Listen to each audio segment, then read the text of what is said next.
Hi everyone, स्वागत करती हूँ आप सभी का आज के इस बहुत इंपॉर्टेंट वीडियो में। आज के वीडियो में मैं आप लोगों के साथ में डिस्कस करने वाली हूँ सीटेट भर्ती परीक्षा को लेकर। यानी सीटेट का एग्जामिनेशन जो आप लोगों के सेंट्रल लेवल का एग्जामिनेशन होता है, किस तरीके से ये एग्जाम का पैटर्न रहता है, क्या इसका पेपर पैटर्न रहता है, उसको डिटेल में डिस्कशन करेंगे। साथ ही साथ इसका नोटिफिकेशन कब तक आएगा, इसकी जो एग्जाम है वो कब तक हो सकता है, और क्या एक प्रॉपर स्ट्रेटजी रह सकती है इस एग्जाम को क्लियर करने के लिए। इन सारी की सारी बातों को इस एक छोटी सी वीडियो में मैं आप लोगों के साथ में डिस्कस करने वाली हूँ। सो दैट अगर आप लोग चैनल पर पहली बार आए हैं और अगर वीडियो पसंद आती है तो आप हमारे चैनल को सब्सक्राइब कर सकते हैं, और अगर हेल्पफुल लगती है तो अपने दोस्तों के साथ में भी शेयर कर सकते हैं। स्टार्ट करते हैं। तो हम लोग बात कर रहे हैं सीटेट एग्जामिनेशन की।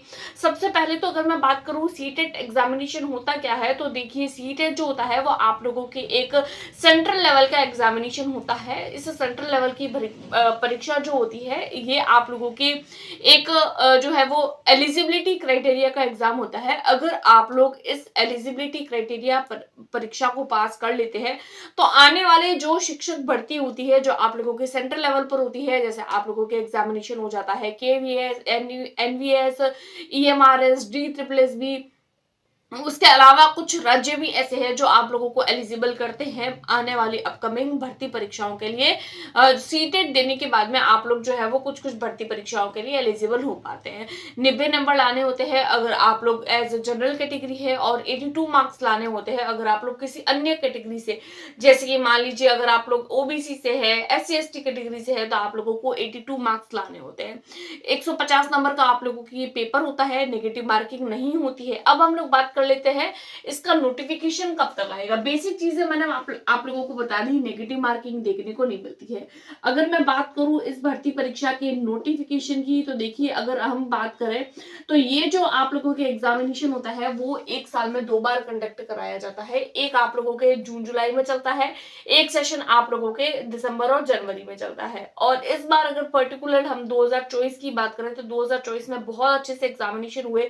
जुलाई में एग्जाम हुआ, देन प्रॉपर आप लोगों के दिसंबर में हो गया। तो अब हम लोगों को अगेन से चांसेस है कि आप लोगों की ये जो एग्जाम है वो आप लोगों के हो सकता है अगेन से जुलाई में एग्जामिनेशन होगा। तो इसका नोटिफिकेशन कब तक आएगा, तो अगर मैं पिछली बार की बात करूं यानी 2024 वाले परीक्षा की बात करूं, तो 2024 वाली भर्ती परीक्षा में यानी सीटेट की परीक्षा में आप लोगों को इसका जो नोटिफिकेशन है वो मार्च में देखने को मिल गया था।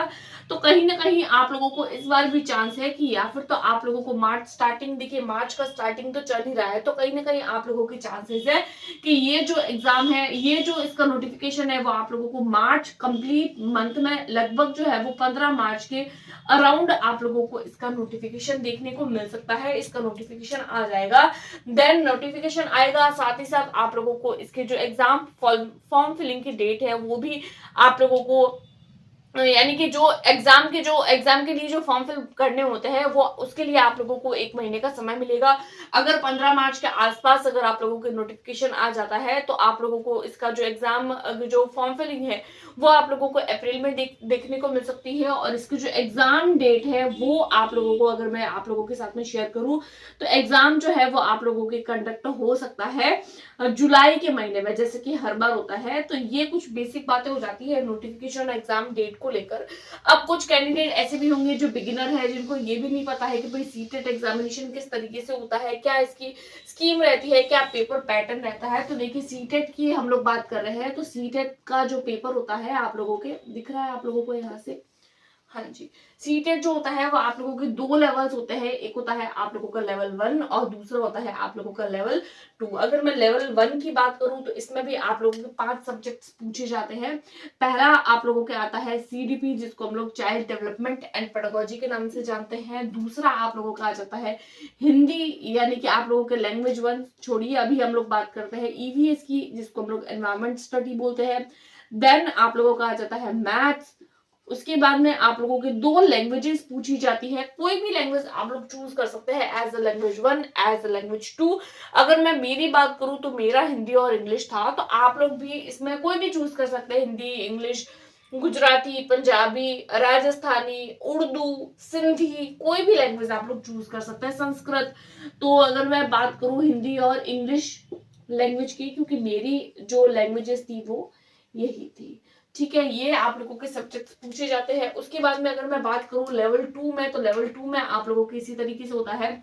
आप लोगों के सबसे पहले जो होता है वो सीडीपी पूछा जाता है, देन आप लोगों के लैंग्वेज 1 हो जाता है, लैंग्वेज 1, लैंग्वेज 2। अब लैंग्वेज 1, लैंग्वेज 2 चाहे कोई भी हो, आप लोगों के हिंदी ले लेते हैं या फिर आप लोगों के इंग्लिश सेकंड लैंग्वेज हम लोग ले लेते हैं। उसके बाद में हम लोग बात करते हैं, अगर आप लोगों ने बीएससी या फिर अगर आप लोगों ने बीएससी किया है तो आप लोगों को साइंस मैथ्स का पेपर देना होगा, और अगर आप लोगों ने बीए किया है तो आप लोगों को एसएसटी वाला पोर्शन करना होगा। तो ये कुछ इस तरीके से आप लोगों के सब्जेक्ट्स होते हैं पेपर 1 और पेपर 2 में। अब हम लोग बात कर लेते हैं ईच सब्जेक्ट जो होता है वो आप लोगों के 30 नंबर का आता है। 30 नंबर का आप लोगों को ये आता है। ईवीएस आप लोगों के 30 नंबर का आता है।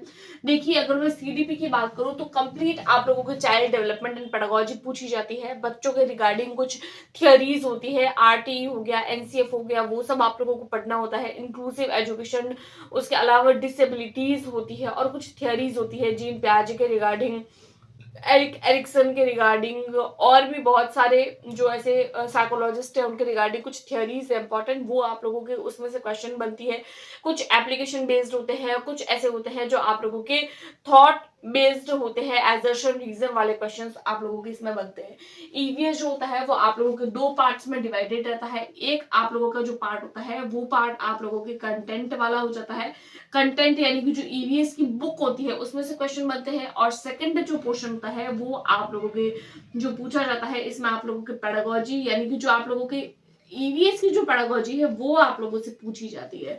अब ईवीएस की पेडागोजी में आप लोगों से पूछा जा रहा है कि भाई बच्चों के रिगार्डिंग कौन सी एक प्रॉपर स्ट्रेटेजी हो सकती है। अब इसके रिगार्डिंग कुछ स्पेशल कोई थियरीज नहीं है, बस इसके रिगार्डिंग आप लोगों से कुछ पूछी जाती है इंपॉर्टेंट कुछ जैसे कि आप लोगों के कुछ एनसीएफ के हिसाब से जो है वो ईवीएस को किस तरीके से पढ़ाएंगे, कुछ टूल्स हो गए, मूल्यांकन और मापन वगैरह कैसे करेंगे, तो कुछ इस तरीके से चीजें आप लोगों से पूछी जाती है।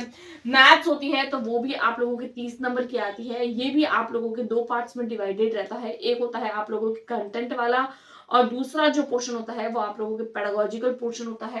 कंटेंट में आप लोगों के न्यूमेरिकल बेस्ड क्वेश्चन होते हैं और पेडागोजिकल पोर्शन में आप लोगों को मैथ्स की पेडागोजी यानी क्लासरूम में आप लोग किस तरीके से बिहेवियर करेंगे बच्चे के साथ में अगर आप लोग मैथ्स सब्जेक्ट को पढ़ा रहे हैं। ठीक है, उसके बाद में हम लोग बात करते हैं हिंदी। तो हिंदी आप लोगों की जो होती है वो भी 2 पार्ट्स में रहती है। एक आती है आप लोगों के पेडागोजी वाला पोर्शन, एक तो होता है आप लोगों के कंटेंट। कंटेंट है सबसे पहले अगर मैं बात करूं कंटेंट की, दूसरा पेडागोजी की। तो पेडागोजी तो हिंदी की पेडागोजी ऑब्वियसली बाकी सारे सब्जेक्ट की पेडागोजी है, वैसे हिंदी की पेडागोजी है। कंटेंट की बात करूं तो इसमें जो कंटेंट होता है वो थोड़ा सा स्पेसिफिक होता है कि भाई हिंदी में आप लोगों को ग्रामर नहीं पूछी जाती है। सीटेट में एक बात को हमेशा ध्यान रखिए, आप लोगों को कभी भी ग्रामर नहीं पूछी जाती है। आप लोगों को कभी भी ग्रामर पर फोकस नहीं करना है। आप लोगों के इसमें जो होती है वो 2 पैसेज पूछे जाते हैं। 2 पैसेज आप लोगों को पूछे जाते हैं। एक तो हो जाता है आप लोगों के पैसेज 1 और एक हो जाता है आप लोगों के इसके अंदर पैसेज 2। 2 पैसेज होते हैं और पैसेज के रिगार्डिंग आप लोगों को उसमें से ढूंढ के आंसर ढूंढने होते हैं, देन आप लोगों को आंसर करने होते हैं। पैसेज की प्रैक्टिस आप लोगों को प्रीवियस ईयर से करनी होती है। बाकी ग्रामर पूछी जाती है बट पैसेज के कॉन्टेक्स्ट में। उसके बाद में इंग्लिश जो होता है वो भी आप लोगों के इसी तरीके से होता है। एक पोर्शन होता है कंटेंट वाला, दूसरा पोर्शन होता है आप लोगों के पेडागोजिकल। कंटेंट में आप लोगों के अगेन से पैसेज आता है 2 और पैसेज के कॉन्टेक्स्ट में क्वेश्चन पूछे जाते हैं। और पेडागोजिकल इंग्लिश की पेडागोजी आप लोगों को ऑब्वियसली इंग्लिश को किस तरीके से आप लोग क्लासरूम में पढ़ाएंगे, दैट्स ऑल। ये तो जाती है पेपर 1 की बात। उसके बाद में हम लोग बात कर लेते हैं पेपर 2 की। पेपर 1 में 30 नंबर की, पेपर 2 में भी वही सेम, बस सिलेबस सेम रहता है बट अब पेपर का जो लेवल होता है वो थोड़ा सा आप लोगों को चेंज नजर आता है। थोड़े से इजी क्वेश्चन पेपर 1 में, थोड़े से डिफिकल्ट क्वेश्चन पेपर 2 में थोड़े से डेप्थ में जाके पूछे जाते हैं। 30 नंबर की आप लोगों के सीडीपी इसमें भी पूछी जाती है। लैंग्वेज 1, लैंग्वेज 2 अगेन से पैसेज और पेडागोजी जैसे यहाँ होती है एज इट इज वैसी ही रहती है बट लेवल थोड़ा सा हाई रहता है। उसके बाद में हम लोग साइंस मैथ्स की बात करें तो साइंस और मैथ्स जो होती है, अगर मैं पहले एसएसटी की बात करूं तो या फिर तो आप लोगों को साइंस मैथ्स करनी है अगर आप लोग साइंस मैथ्स बैकग्राउंड से है। अगर आप लोग एसएसटी बैकग्राउंड से है तो एसएसटी बैकग्राउंड वाले करने हैं। एसएसटी के टोटल 60 मार्क्स के क्वेश्चन आते हैं जिसमें से 40 मार्क्स आप लोगों के कंटेंट होता है, जिसमें आप लोगों के हिस्ट्री, पॉलिटी, ज्योग्राफी ये और उसके अलावा आप लोगों के जो 20 मार्क्स होते हैं वो आप लोगों के पेडागोजी होती है। एसएसटी की पेडागोजी यानी क्लासरूम में आप लोग बच्चे को कैसे जो है वो एसएसटी को पढ़ाएंगे। उसके अलावा कुछ टूल्स हो जाते हैं एसएसटी को पढ़ाने के, वो कुछ बेसिक चीजें आप लोगों से पूछी जाती है। स्पेसिफिक हम लोग बात कर रहे हैं साइंस मैथ्स सब्जेक्ट की। साइंस और मैथ्स को आप लोग किस तरीके से कर सकते हैं, क्योंकि मैं जो हूँ आप लोगों के साइंस और मैथ्स सब्जेक्ट की फैकल्टी हूँ, तो उसको लेकर हम लोग डिटेल में डिस्कशन करेंगे। लेवल 2 में अगर मैं बात करूं तो आप लोगों के जो है वो साइंस एक तो सब्जेक्ट बनता है और दूसरा आप लोगों के बन जाता है मैथ्स। देखिए साइंस जो होता है वो आप लोगों के दो पार्ट्स में डिवाइडेड रहता है। एक होता है आप लोगों के कंटेंट वाला, एक होता है आप लोगों के पेडागोजिकल पोर्शन, पेडागोजी वाला पोर्शन। यहाँ पर भी आप लोगों को अगेन से कंटेंट वाला पोर्शन देखने को मिलता है, देन आप लोगों के पेडागोजिकल। अब कंटेंट क्या होता है और पेडागोजी तो मैंने बता दिया। पेडागोजी आप लोगों को साइंस की पेडागोजी जो है वो साइंस को किस तरीके से आप लोग क्लासरूम में बिहेवियर बच्चों के साथ में करते हैं, किस तरीके से आप लोग पढ़ा सकते हैं और किस तरीके से बच्चा आप लोगों के साथ में इंटरेक्ट कर पाता है साइंस को लेकर, तो इस तरीके के क्वेश्चन बनते हैं। देन अगेन मैथ्स में भी आप लोगों के पेडागोजिकल पोर्शन इसी तरीके के बनते हैं। कंटेंट आप लोगों के इसमें जो होता है वो 20 मार्क्स का बनता है। यहाँ पर भी कंटेंट 20 मार्क्स का होता है और पेडागोजी आप लोगों के 10 मार्क्स की, यहाँ पर भी पेडागोजी 10 मार्क्स की। अब कंटेंट होता है, अगर मैं लेवल 2 की बात कर रही हूँ तो आप लोगों को 6 to 8 क्लास का क्लास टीचर बनाया जाता है। क्लासेस को पढ़ाने के लिए टीचर बनाया जाता है। तो आप लोगों को यहाँ पर एनसीईआरटी पर फोकस करना होगा। अगर आप लोगों को साइंस में अच्छा स्कोर करना है तो आप लोगों को 6 to 8 की एनसीईआरटी को तो पढ़ना ही होगा, साथ ही साथ कुछ कुछ चीजें जो है वो, यानी कि आप लोगों की जो एक अंडरस्टैंडिंग है, क्वेश्चन तो आप लोगों के 6, 7, 8 में से ही बनेंगे, लेकिन आप लोगों की जो अंडरस्टैंडिंग है वो आप लोगों के 9, 10 के लेवल के हिसाब से होनी चाहिए। यानी मान लीजिए मैं कोई भी एक टॉपिक ले लूं, मान लीजिए मैंने टॉपिक ले लिया डाइजेस्टिव सिस्टम, तो डाइजेस्टिव सिस्टम आप लोगों को क्वेश्चन तो 6, 7, 8 क्लास के एनसीईआरटी में से ही देखने को मिलेगा, लेकिन जो उसके अंडरस्टैंडिंग लेवल होगी वो आप लोगों के 10th क्लास के एनसीईआरटी तक देखने को मिलेगी। एनसीईआरटी मैंने कंप्लीट करवाई हुई है, अगर चाहते हो तो देख सकते हो, अदरवाइज कहीं और से भी देख सकते हो। एनसीईआरटी पर फोकस करना होगा, प्लस आप लोगों को यहाँ पर पीवाईक्यू भी करने होंगे। ये हम लोग बात कर रहे हैं साइंस की। उसके बाद में हम लोग देख लेते हैं मैथ्स को, तो मैथ्स को भी आप लोगों को 6 to 8 तक की एनसीईआरटी, साथ ही साथ कुछ कुछ बेसिक चीजें आप लोगों को 9, 10 की भी कवर अप करनी होगी। वैसे तो मैथ्स में ज्यादा चीजें नहीं पूछी जाती है क्योंकि 9, 10 की मैथ्स ज्यादा टफ हो जाती है।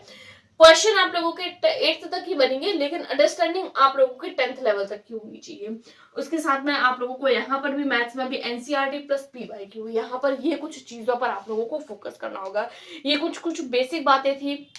नेगेटिव मार्किंग होती नहीं है, 4 ऑप्शन बनते हैं। कोई भी क्वेश्चन को आप लोग पढ़ रहे हैं, अगर आता है तो आप लोगों को फिल करना है, नहीं आता तो भी फिल करना है, क्योंकि नेगेटिव मार्किंग नहीं होनी है। तो ये कुछ बेसिक बातें हैं। नोटिफिकेशन आप लोगों को जल्दी ही देखने को मिलेगा। पीवाईक्यू करिए, अभी से एनसीईआरटी पर फोकस करिए। और अगर आप लोगों को कोई डाउट हो तो आप मुझे कमेंट बॉक्स में पूछ सकते हैं सीटेट के रिगार्डिंग, या फिर कोई और भी अगर टीचिंग एग्जामिनेशन के रिगार्डिंग है तो। आई होप आप लोगों को क्लास पसंद आई होगी। Do like, subscribe and share. Thanks for watching.